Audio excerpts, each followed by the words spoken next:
अस्सलाम वालेकुम जी। मैं हूँ डॉक्टर काजी अंसर अली और हाज़िर हूँ एक नई वीडियो के अंदर। आज हम जिस रेमेडी के बारे में बात करेंगे वो होम्योपैथिक की बड़ी कम यूज़ होने वाली नेगलेक्टेड सी रेमेडी है वैलेरियाना।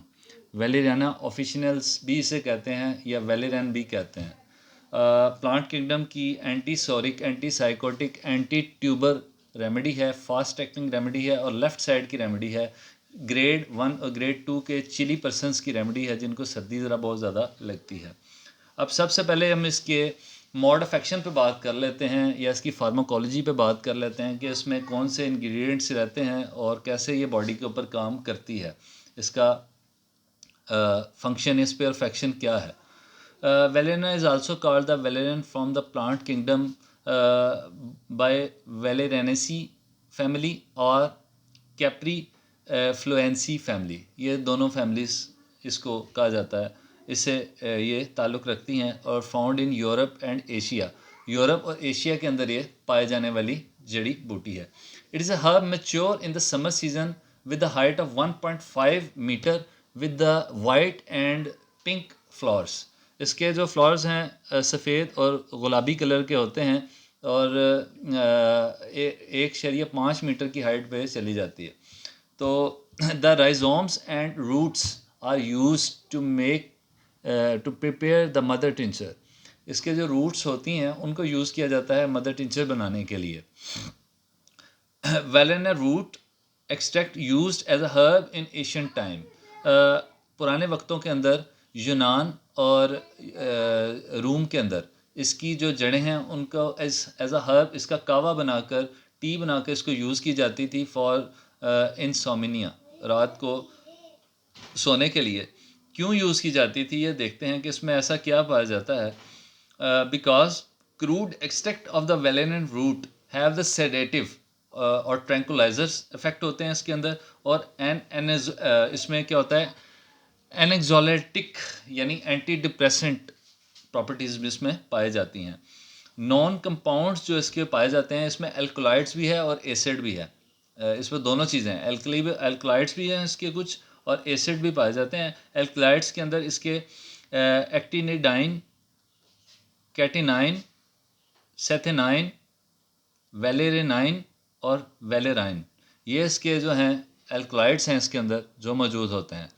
अब आ जाते हैं इसके अंदर वेलेरिनिक एसिड पाया जाता है। वेलेरिनिक एसिड क्या काम करता है, उसका फंक्शन क्या रहता है। It stimulates the gamma amino butyric acid, जिसे गाबा भी कहते हैं। Gamma amino butyric acid GABA in CNS, ये हमारे सेंट्रल नर्वस सिस्टम के अंदर होता है।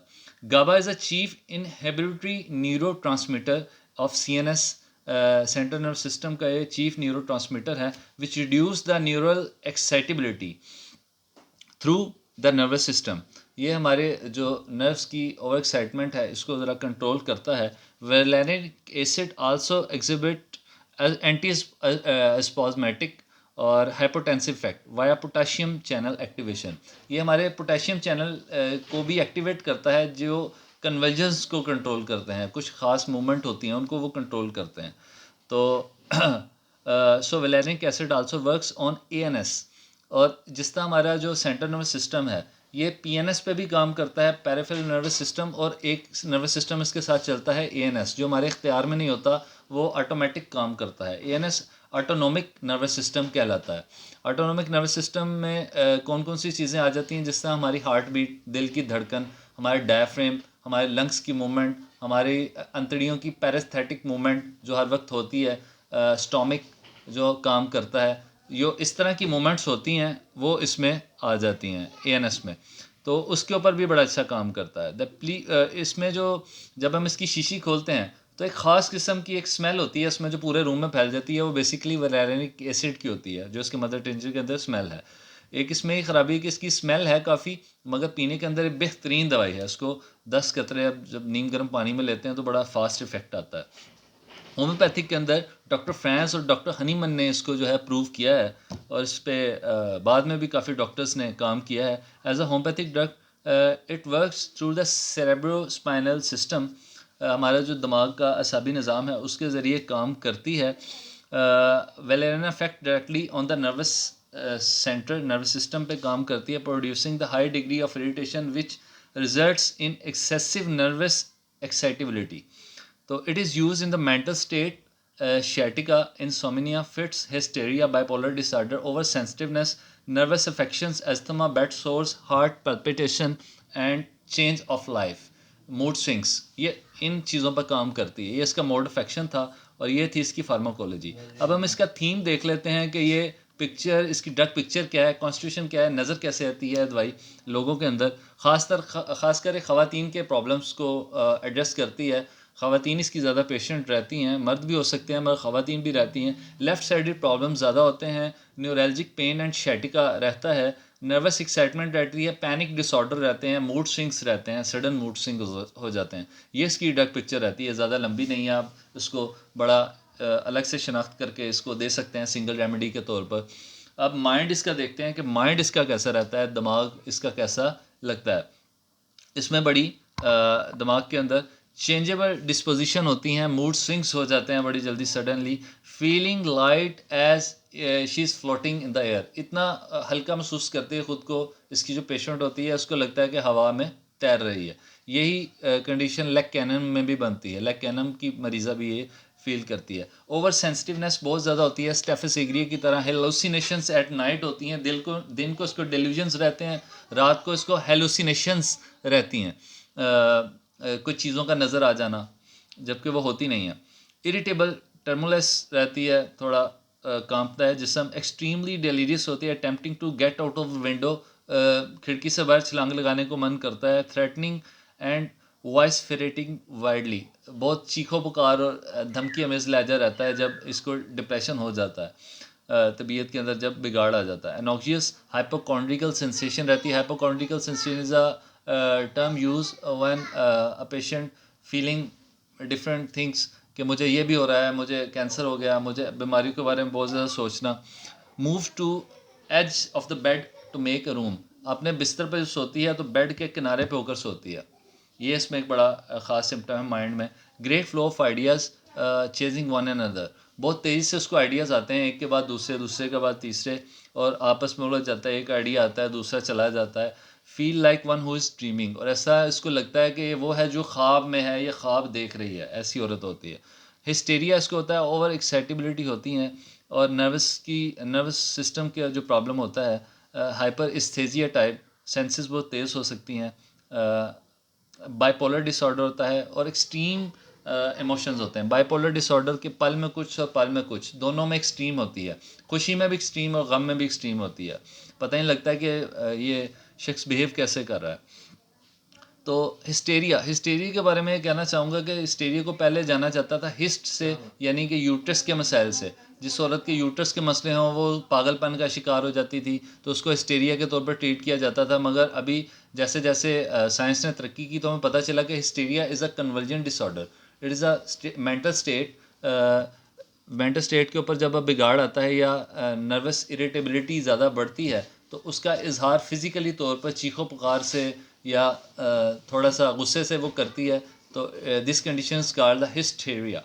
तो हिस्ट से इसका ताल्लुक़ नहीं है. अगर हिस्ट से ताल्लुक़ होता तो बहुत सी ख़वातीन की यूट्रस निकली होती है मगर नॉर्मल बिहेव करती हैं, या बहुत सी ख़वातीन को यूट्रस के मसाइल होते हैं तब भी वो इतना उनको फीलिंग नहीं आती. तो hysteria is a convergent disorder basically. Head इसका कैसा रहता है? Sensation of a great coldness. जिस तरह हमने विक्टर मेलबम के बारे में बात की थी कि उसकी खातून को इतनी सर्दी खोपड़ी के ऊपर महसूस होती है, वर्टिक्स के ऊपर ऐसा लगता है कि किसी ने बर्फ़ की टुकड़ी रख दी है, सेम लाइक सीपिया. मगर इसमें वर्टिक्स की बात नहीं हो रही, इसमें हेड की बात हो रही है. पूरा सर ठंडा रहता है, जिसका पूरा सर ठंडा रहे वो वेलेरियाना ही है. प्रेशर इन फोरहेड, माथे के ऊपर एक प्रेशर सा रहता है.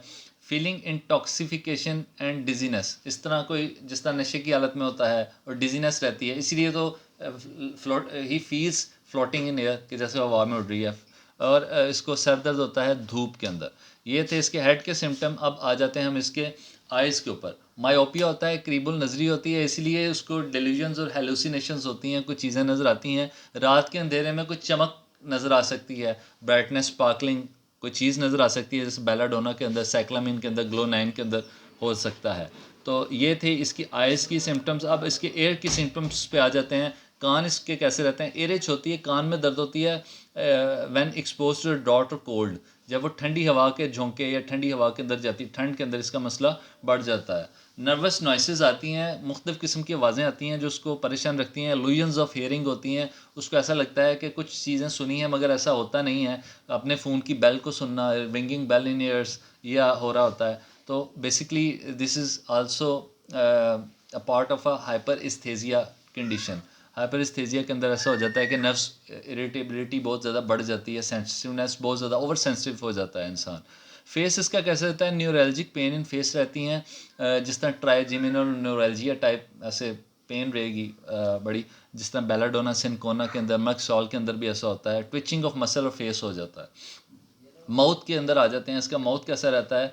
मुंह में इसके जो टूथेज दांत की दर्द रहती है, बड़ा स्टिचिंग शूटिंग सा पेन रहता है दांत के अंदर।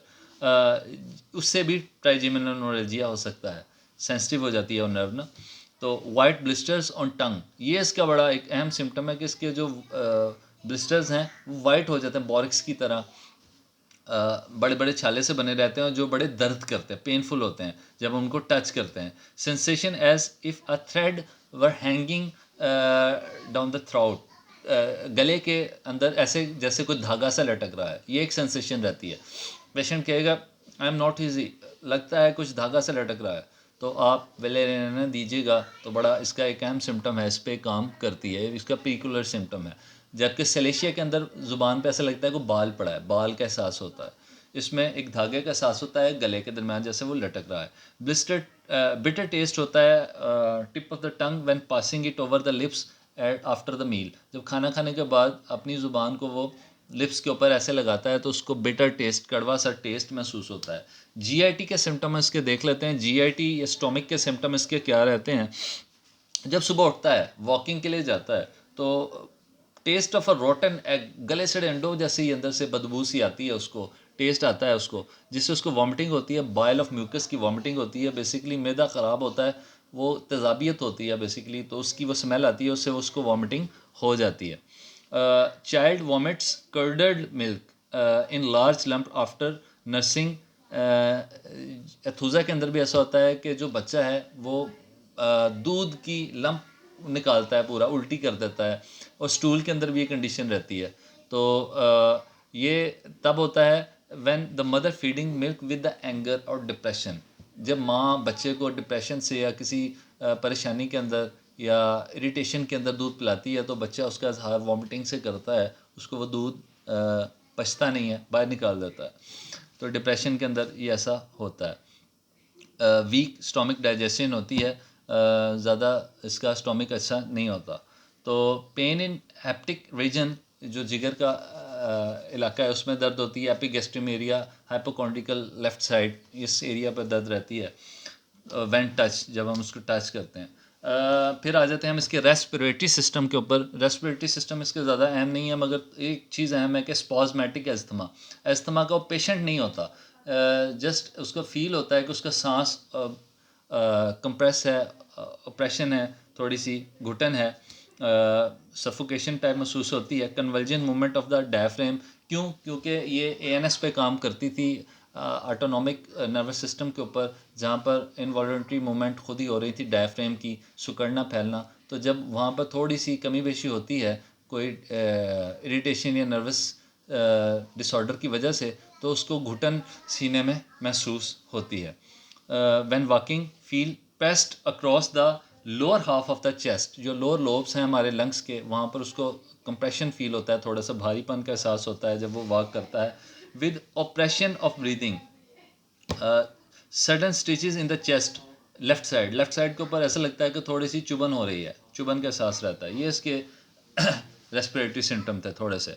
अब आ जाते हैं मेल फीमेल जेनेटल्स की तरफ, सेक्सुअल या रिप्रोडक्टिव ऑर्गन्स की तरफ के वो कैसे रहते हैं। Creeping and drawing sensation on the पीनस of the man at night, रात को सोते हैं में उसको एहसास होता है कि क्रॉलिंग हो रही है पीनस के ऊपर कुछ ऐसा एहसास रहता है।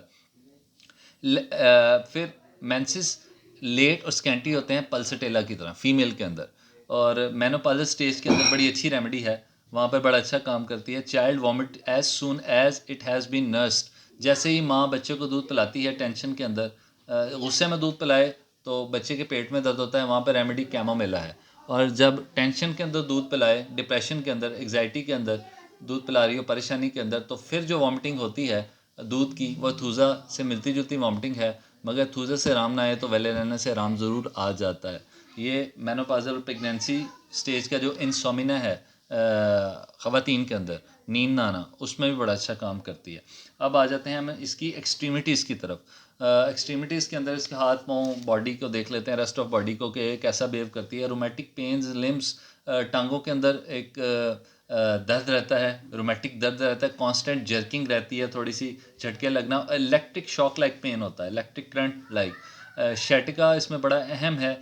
शैटिका की जहाँ बड़ी अच्छी मेडिसिन है, नेफेलियम है, कोलोसिंथ है, मैगफॉस है, रूटा है,